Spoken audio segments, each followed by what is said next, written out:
Assalamualaikum warahmatullahi wabarakatuh.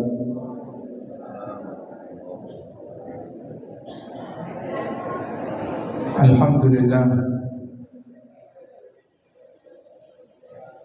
Alhamdulillahilladzi bi ni'matihi tatimmu shalihat.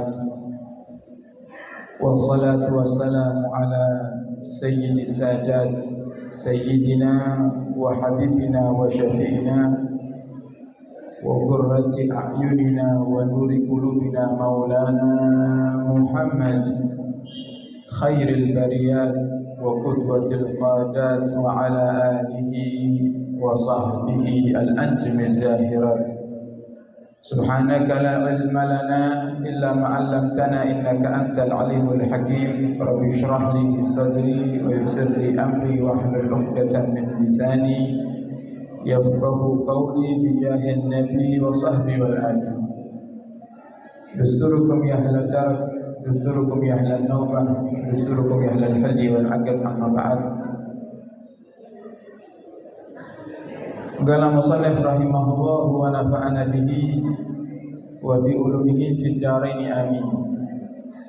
Wa qala la yablughu al-'abdu haqiqatal iman hatta yajida fi muamalatil haqqi ma yajidu ahlu syahawati fi syahawatihim min al-ladzati wal halawati. Melanjutkan kajian Bapak Ibu di dalam kitab Al-Hikam lil Imam Haddad.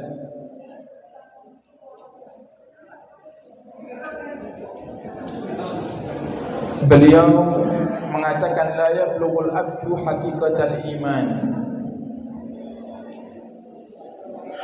Seorang hamba tidak akan sampai kepada hakikat keimanan hatta yajida fi muamalatil haqqi, sehingga dia mendapati di dalam dia bermuamalah dengan Tuhannya merasakan kelezatan sebagaimana mereka orang-orang yang ahli maksiat merasakan kelezatan dengan kemaksiatannya. Tanda keimanan Bapak Ibu dapat dilihat dengan ibadah yang kita kerjakan di setiap harinya. Ada model manusia itu ketika beribadah yang penting selesai. Ada juga model manusia yang mereka sangat memperhatikan betul kualitas ibadahnya. Sebagaimana jika ada orang yang bekerja, berdagang demi untuk mendapatkan daripada kepuasan pelanggan, maka dia akan sediakan barang yang sempurna dan dia akan melayani daripada pelanggan-pelanggannya dengan baik, sehingga ada kemungkinan pelanggan itu akan suka dengannya, cinta dengannya, dan kembali untuk berbelanja di tokonya. Maka hal ini para hadirin, lebih penting daripada itu adalah di saat kita beribadah kepada Allah Ta'ala, bagaimana kita perhatian betul dengan kualitas daripada ibadah kita. Dan kualitas ibadah ini akan menjadi sempurna jika di dalam hati kaula panjenengan ada rasa lezat di dalam melaksanakan ibadah itu. Ada rasa cinta di dalam melaksanakan ibadah itu. Sehingga terkadang para hadirin, besarnya pahala bukan dari kuantitas ibadah kita. Besarnya pahala terkadang muncul dan Allah berikan dari kualitas ibadah seorang hamba. Salat tarawih 20 rakaat dengan cara yang super cepat, dengan salat tarawih 20 rakaat dengan cara yang perlahan-lahan, tentunya pahalanya lebih banyak yang mereka sholatnya perlahan, yang mereka sholatnya tidak terburu-buru. Dalam kaidah ini Nabi mengatakan al-ajru ala qadri ta'ab, besarnya pahala itu tergantung capeknya kita dalam beribadah. Dan bagaimana mungkin orang yang terburu-buru dalam ibadahnya, mereka akan merasakan lezatnya ibadah. Dan itu akan menjadi satu hal yang mustahil. Maka para hadirin, orang yang ingin merasakan lezatnya ibadah itu, yang pertama dia harus memperhatikan kualitas ibadahnya.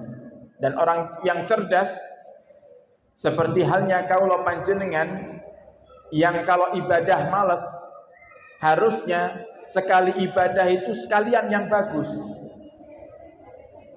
Kalau kita nggak bisa sholat malam seperti sholatnya Nabi, kita nggak bisa sholat taraweh seperti tarawehnya para sahabat, kita nggak bisa baca Quran seperti baca Qurannya orang-orang yang soleh, maka minimal para hadirin, walaupun sholat tahajud kita hanya 2 rakaat, tapi kualitasnya baik.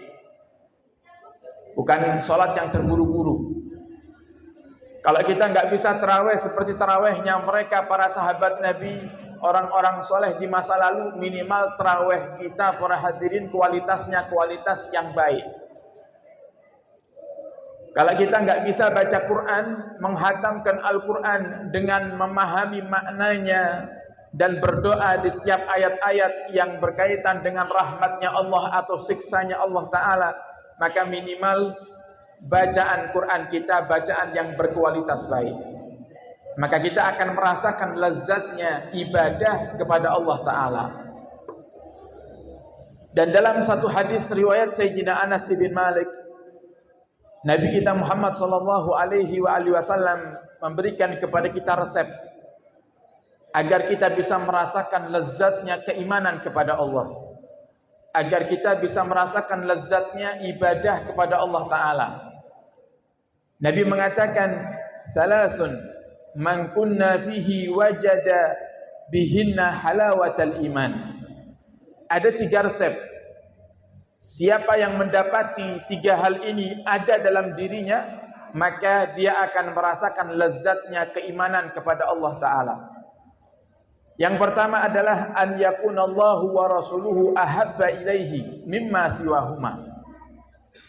Orang tidak akan bisa merasakan lezatnya ibadah, kita tidak akan bisa merasakan indahnya salat 5 waktu, manfaatnya salat 5 waktu, kecuali yang pertama kata Nabi, kita mencintai Allah dan Rasulnya lebih besar daripada selain keduanya.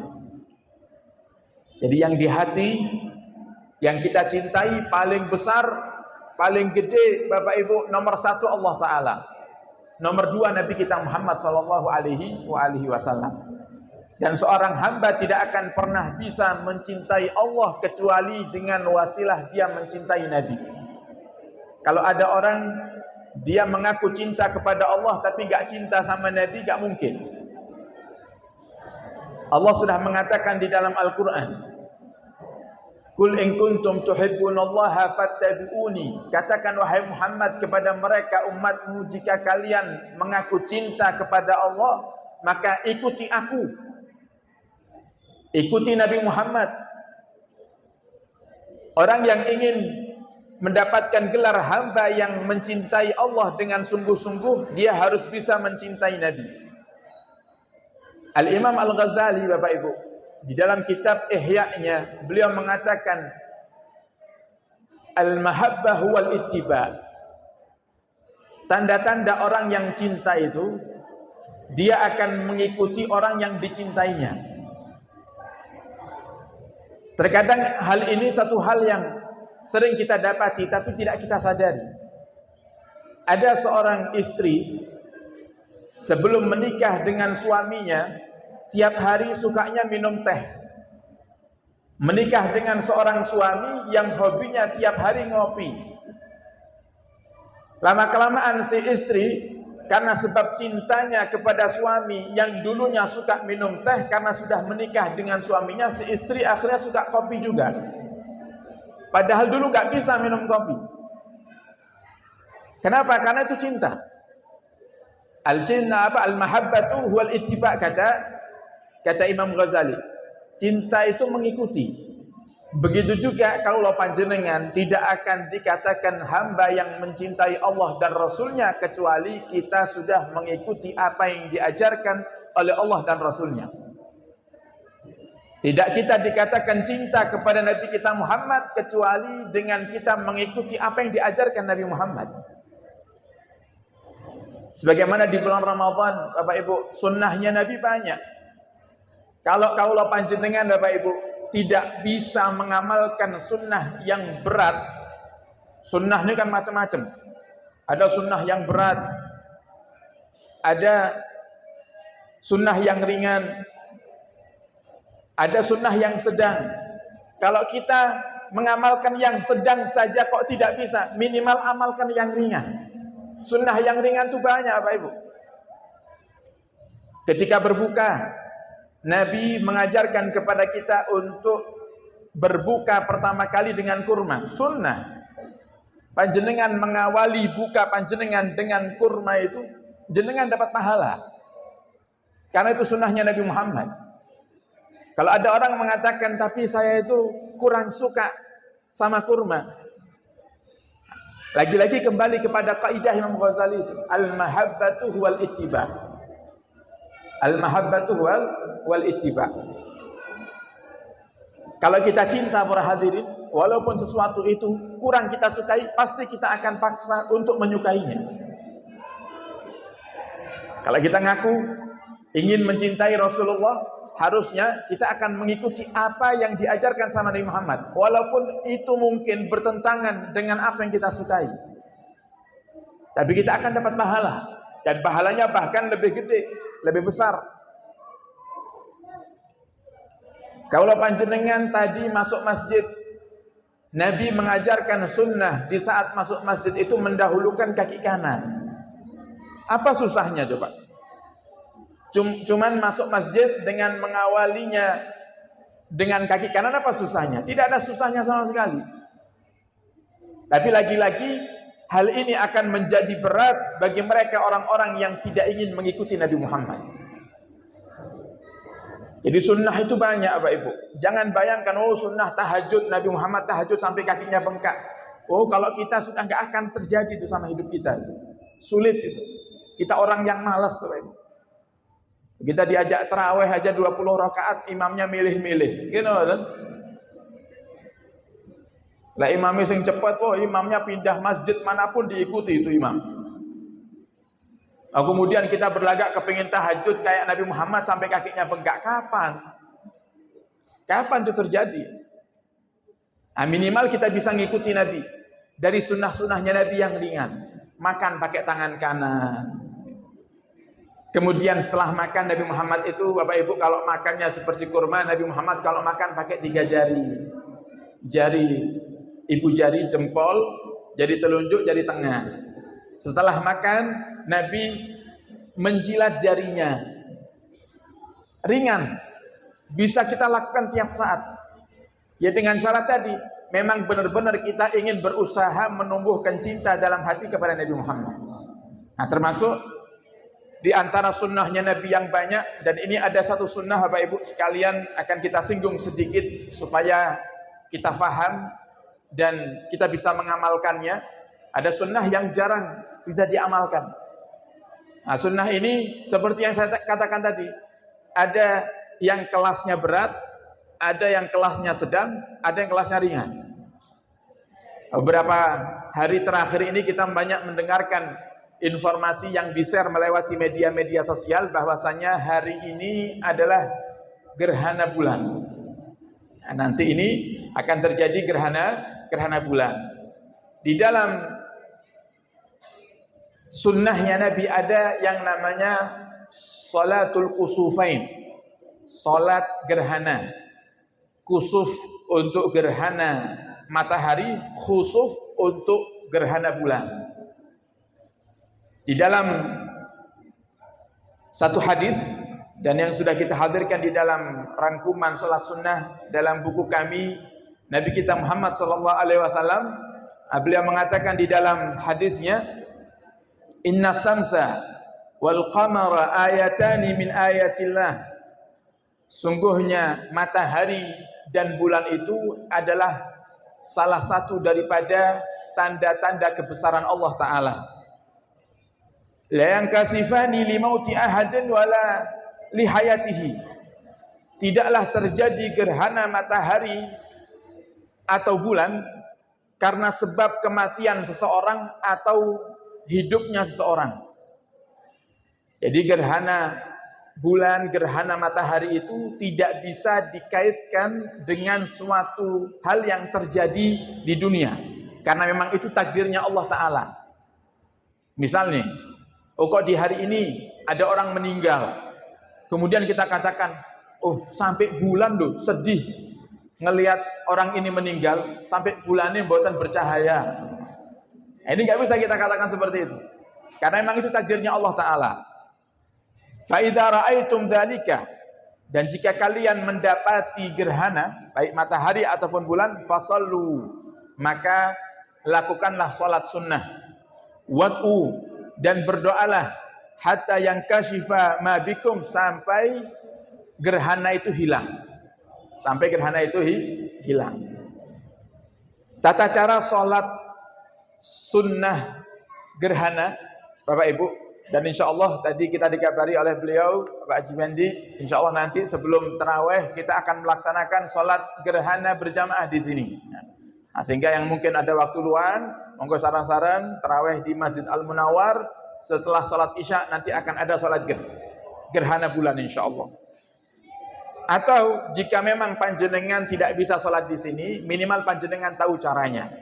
Nah, seperti yang saya sampaikan tadi, sunnahnya ada sunnah yang berat, ada sunnah yang sedang, ada sunnah yang ringan. Kita bahas dari yang paling ringan dulu, karena biasanya kita suka yang ringan-ringan. You know, saya ngapot-apot, tidak temen.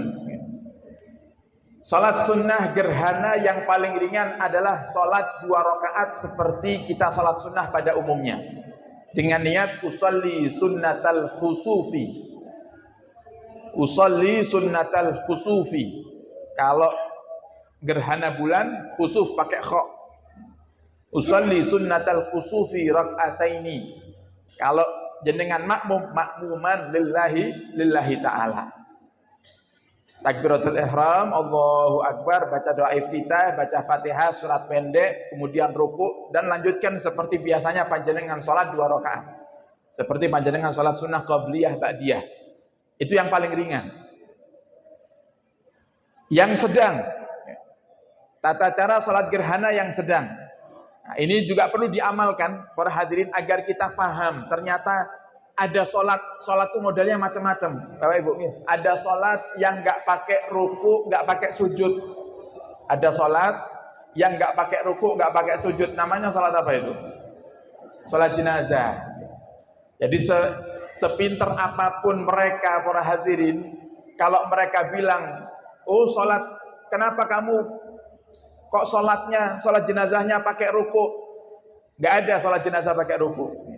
Nah, ini kan ada satu kejadian, ada seorang santri pulang waktu di pondok males, pulang ke rumah disuruh ngimami salat jenazah, dia pakai ruku, dia pakai sujud. Begitu salam diingatkan sama warga, Ustadz, biasanya Pak Mudin kalau ngimami jenazah enggak pakai ruku, enggak pakai sujud, kok jenengan pakai ruku, pakai sujud? Baru ingat dia, ya Allah, iya gitu. Jenazah kan enggak pakai ruku, enggak pakai sujud, karena malu, gengsi, dia bilang ini karena jenazahnya banyak dosa, makanya perlu ruku, perlu sujud. Nah, ini kalau ilmu enggak diamalkan itu lupa akhirnya. Ada lagi model salat 2 rakaat tapi rukuknya 2 kali. Baca Fatihahnya setiap rakaat 2 kali. Baca surat pendeknya setiap rakaat 2 kali. Salat apa itu? Gerhana ini. Jadi salat gerhana yang tingkatan sedang, Bapak Ibu. Salat niat seperti tadi, usolli sunnatal khusufi rak'ataini ma'muman lillahi ta'ala, Allahu akbar. Kemudian baca suratul Fatihah, baca surat pendek, kemudian ruku.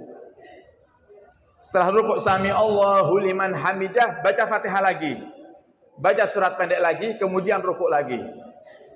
Sami Allahu liman hamidah, baru sujud.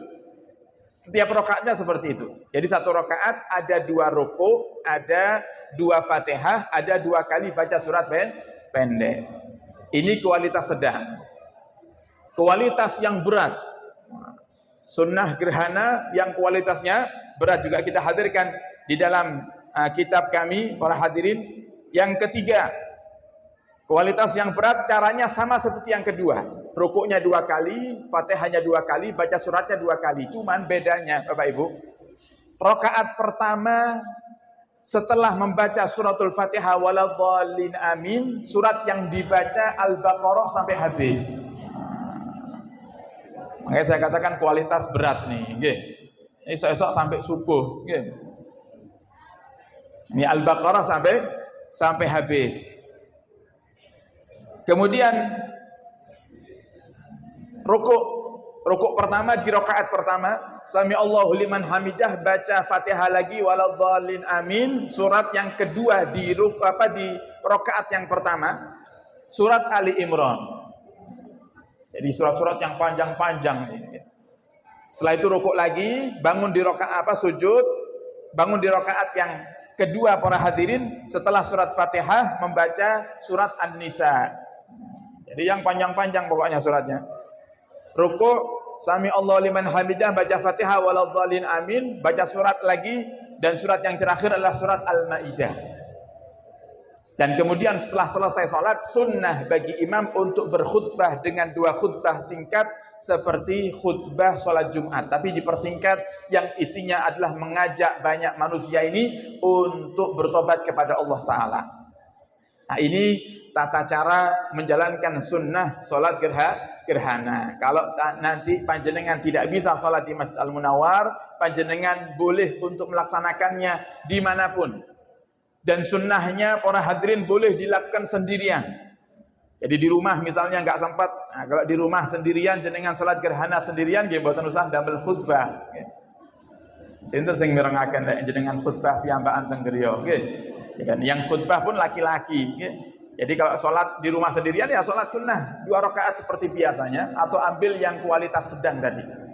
Nah, ini salah satu cara untuk kita mendapatkan daripada kelezatan iman di dalam beribadah kepada Allah Ta'ala. Jadi ikuti sunnah Nabi Muhammad. Ayo kita hidupkan sunnahnya Nabi Muhammad. Jangan benci dengan sunnahnya Nabi Muhammad. Siapa tahu sunnah yang remeh, sunnah yang kecil itu Bapak Ibu, hanya sekedar kita menggunakan kaki kanan ketika masuk masjid, siapa tahu kita masuk surganya karena itu. Siapa tahu kita dapat syafaat nabinya karena itu. Karena kadang kalau kita ibadah yang gede, Bapak Ibu, ibadah yang besar, yang melelahkan, kadang sering kita pamerkan. Contoh nih, contoh ibadah haji. Ibadah haji. Oh, itu sak Tulungagung bisa tahu kalau kita haji. You know, nanti kalau sudah haji, kadang kalau nggak dipanggil haji hajah marah. Nah, gampang dipamerkan. Karena apa? Ibadah berat nih, mahal, ngantri lama.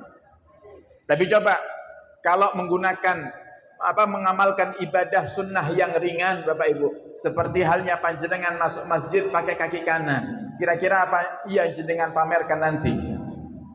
Setelah masuk masjid dengan kaki kanan, kemudian jenengan pasang status, alhamdulillah hari ini saya bisa masuk masjid dengan kaki kanan. Ada seperti itu? Kalau ada, keterlaluan itu ya. Cuman amal sudah kecil dipamerkan lagi ya. Sudah amalnya kecil dipamerkan lagi. Nah, kadang juga gitu. Sedekah kan gitu. Kalau kita infak ke masjid 2.000 rupiah, jarang kita pamerkan. Tapi kalau sudah infaknya 50 juta, 100 juta, kadang kita pesan sama takmir, Pak Haji tolong nanti kalau sebelum Jumatan, nama saya diumumkan ya. Kalau saya yang telah menginfakkan harta 100 juta di masjid ini, coba lihat. Tapi kalau 2.000, nggak ada kita pesan ke takmir, Pak Haji tolong nanti sebelum tarawih diumumkan ya. Kalau saya tadi infak ke masjid ini 2.000 rupiah. Tidak mungkin dia minta seperti itu. Nah, maka para hadirin, dengan ibadah-ibadah yang ringan ini, jangan pernah kita remehkan. Siapa tahu dengan itu kita dapatkan syafaat Nabi kita Muhammad sallallahu alaihi wasallam. Kemudian yang kedua kata Nabi Muhammad, wa an yuhibbal mar'u la yuhibbu illa lillah. Kalau kita kepingin merasakan lezatnya iman, Bapak Ibu, cintai semua orang karena Allah. Cintai semua orang karena Allah. Dan yang perlu digarisbawahi, kalau kita cinta kepada orang lain karena kebaikannya itu mudah, Bapak Ibu. Panjenengan cinta sama istri karena istri panjenengan baik, mudah. Panjenengan cinta sama tetangga karena tetangga dermawan, mudah. Yang sulit itu kita mencintai umatnya Nabi Muhammad yang zalim kepada kita. Tetangga yang suka ngerasani kita itu. Kita cintai mereka, ya Allah saya cinta kepadanya karena dia umatnya Nabi Muhammad. Kalau kita bisa lakukan itu, kita akan merasakan lezatnya sholat. Kita akan merasakan lezatnya tahajud. Kita akan merasakan lezatnya membaca Al-Quran.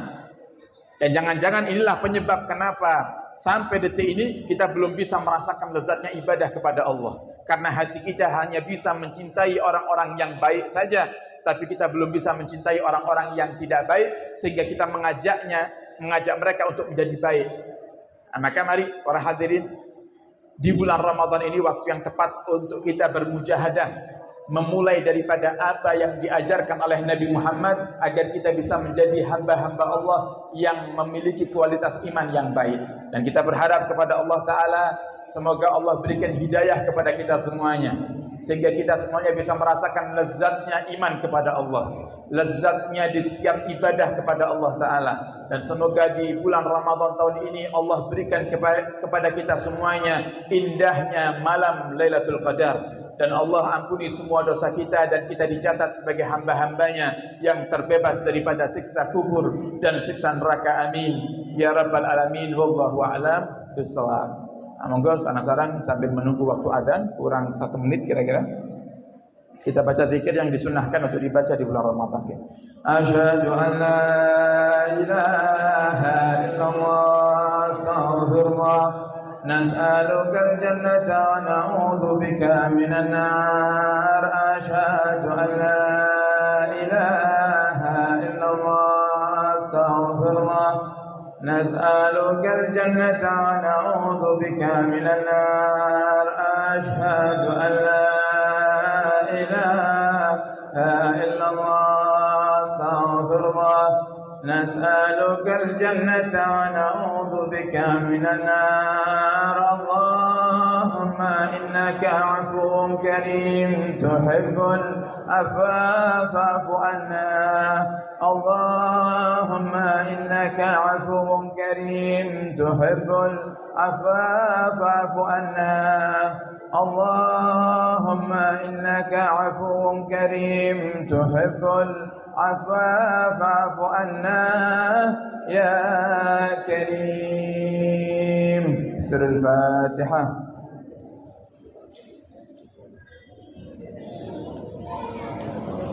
Alhamdulillah alamin. Sekian dari kami, kurang lebihnya mohon maaf dan mohon doa selalu. Wabillahi taufiq wal hidayah. Assalamualaikum warahmatullahi wabarakatuh.